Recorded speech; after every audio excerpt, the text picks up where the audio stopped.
Well, if you're anything like me, you like to eat out. I eat out on the average of at least 3 times a month, sometimes up to 5 times a month. And so that's not to say that you can't enjoy a good meal and still stay within your points. You just have to know the different terminology that's used when you go to the restaurants. And so I thought I would give you some menu terms to embrace. The first one is broiled. Broiled means it's cooked under heat, typically without excess oil, and it's a perfect prep for chicken and seafood. A lot of times, even though it says broiled, you should still ask to make sure of what they're putting on it before they broil it. But that's going to be your healthiest choice, obviously, if you ask for broiled. Grilled. This is the second one. We see that a lot when we eat out, is grilled. Grilled is cooked with a grate with dry heat, usually without much oil. But when in doubt, ask. Always make sure that when you're asking if they grill, do they grill on a flat grill or a grated grill? Obviously, if they're grilling on a flat grill, they're going to be using oil. And sometimes when if you go to the store, you can get grilled chicken and it'll have like the marks on it, but that could just be marks that they artificially put on to make it look like it was grilled on a grill. You need to ask. They expect you to ask, especially nowadays when you go out to eat. They expect you to inquire about different things on the menu. And they want to please you because they want you to come back. They want repeat business. Seared means it's cooked quickly over high heat to achieve a slightly charred surface with very little oil needed. I don't know of too many things that I order that are charred. I like to order grilled. I very, very rarely order broiled, I'll be honest with you. I just don't. I order mostly grilled.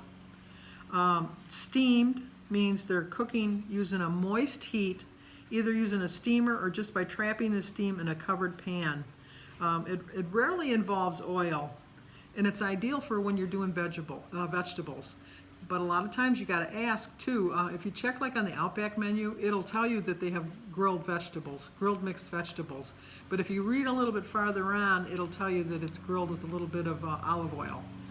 Just take that into account. Sometimes they even use a little bit of butter when they're grilling. Anything to or steaming rather, not grilling, steaming when they're steaming the vegetables. Always ask them, are they steamed in their own juices or do you add something when you're steaming them? Roasted or pre-roasted means it's cooked in a dry heat environment, generally with a light amount of oil. I find that it's kind of hard to cook anything without a little bit of oil. I do use a lot of times the pan or some olive oil just to spray on the pan just to get the pan keep the meat or the chicken or the fish from sticking. These are menu terms that you want to avoid when you go to the restaurant. Au gratin. Au gratin means it's cooked in a sauce of cream and cheese. You want to save this for a special occasion. When you go out, you're always going to order stuff that you're usually not going to make at home. But you can order stuff that is a little bit healthier. And if it's a special occasion and you want those au gratin potatoes, then you have them. You just, go for it. But figure your points in accordingly for the rest of the day. Bisque. Bisque is soup with a heavy cream in it. Why bother when there are so many delicious light soups, they tell us. If you like that, I like a good creamy broccoli soup. Now that's not the same as a broccoli, just like a broccoli with broth. But you take into consideration what you like and what you don't like and figure in the points and just know that it's going to be a lot of points. Another thing to remember is if they don't spell the name right of things, like if they say crab but they spell it with a K, like a lobster bisque, and then they have lobster spelt wrong, then it's not really a lobster that they're using. It's a fake meat that they put together. The same with crab. If it says it's stuffed with crab meat, if it says KRAB, that's it's an artificially prepared crab. It's not the real crab because obviously it's CRAB if it's the real crab. We know this one too, breaded or battered. It means it's coated with flour and it's generally fried. You think, well, a cheese stick is only 3 points, but then you don't take into account the batter and the fact that they're frying it. That adds points to that. Candied means it's cooked with sugar and sometimes butter. We knew that too. It's common for nuts. The nuts that I get at Cabela's when we go, they're delicious. They're carameled acorns. Almonds, caramelized acorn. I can't even say it still. Caramelized almonds. They're very good, but they're very, very, very, very, very high in points.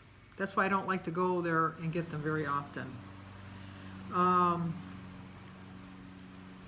Caramelized means they're cooked in deeply brown and typically involves a fair amount of butter, which we knew. We knew that. Creamy, that should be a red flag to anybody. Red flag, red flag. This sauce description usually means high-calorie ingredients are involved, like mayo, sour cream, milk, butter, all the usual suspects. Crispy or crunchy, in other words, fried. A combo of breading and oil is usually what achieves this crisp texture. Glaze generally indicates being lacquered in a sugar or oily sauce. And smothered. Oh, don't I love when I go to any place and they have smothered chicken. You just know it's going to be bad. Just the word smothered. Smothered is a code word for drowned in cheese, gravy, or cream sauce. Also look for different things that they call it country style. Like if you go to a Mexican restaurant, a wet burrito. That just means they've added stuff. But a lot of times there's wild cards on the menu that you really don't even think about. Drizzled. Drizzled means lightly sauced or topped. While it's better than smothered, it can still be it can still have a lot of calories if the sauce is creamy and the chef has a heavy hand. When in doubt, ask for it on the side.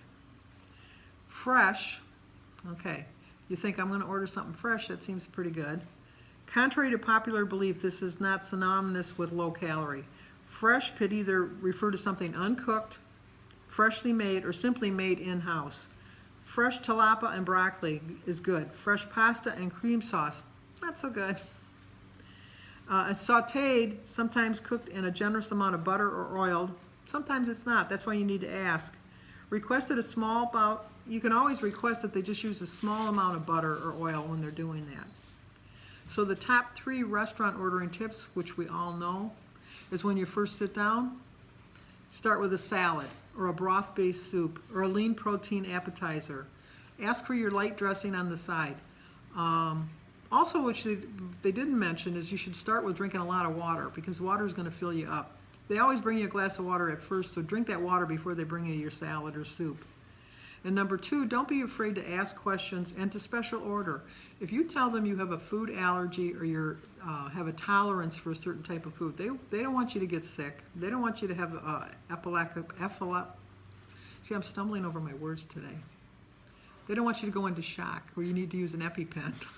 They don't want that. It's not good for business. So they're going to make a point of it. Jim has a tendency to get ill from olive oil. So whenever we go to the Olive Garden, he always tells them I have a sensitivity to olive oil, and then they don't put any olive oil in his pasta.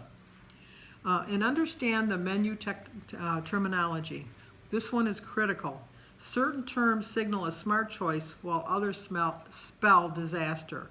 These are the terms you want to embrace when you eat out. Broiled, broth, grilled, seared, steamed, or roasted or fire roasted. The terms you want to avoid, which we all know: au gratin, bisque, breaded, battered, candied, caramelized, creamy, crispy, crunchy, glazed, my favorites, smothered, loaded. And the wild cards on the menu are drizzled, fresh, and sauté. That can go to voicemail because I don't know who would be calling me this early on a Sunday. So anyway, those are my tips for eating out. I'm sorry that I stumbled a little bit on my wording, but I need to remember these things also when I'm going out to eat because, like I said, I eat out a lot, and I want to make sure that I make smart choices when I do eat out.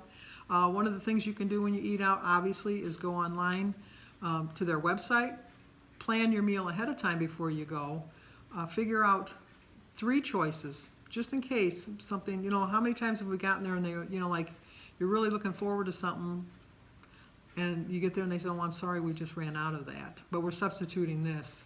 have a second choice, have a third choice. Another thing you want to do is be the first one to order. That way you're more than likely not going to change your order. But if you're the last one, you're going to think, oh, that sounded good. Oh, that sounded good. Yeah, that really sounded good. And then you're going to change your order and you're going to change your mind. So try to be the first one to order. And right off the bat, push everything like halfway up. If you can ask for a carry-out container right away, or you can just split the plate in half and just eat half of it. You have like a little bread plate. Usually when you go on places, try to put half of the food onto the bread plate and then save that for another meal. And you're not only having another meal out of it and enjoying it, you're saving on calories and points at that particular meal. Well, hopefully these tips helped you. I'm going to try to follow them. I'll be honest with you. I have difficulty when I go out. I tend to know what I want to do, but then I don't do it once I get there. But I think these terms will help me out a little bit in the future. And if you have any suggestions about eating out, let me know. I appreciate it. Leave it in the comments below. In the meantime, I will check with you on my daily vlog. Okay, I thought I'd just share this with you that you can just understand what I was talking about as far as the different things that you need to know when you're eating out at a restaurant. My printer needs to be cleaned, as you can see. I don't know if you can hear my neighbor, but that's who you hear yelling in the background. Oh, the joys of suburban life. And obviously these are just things we know, but we don't remember.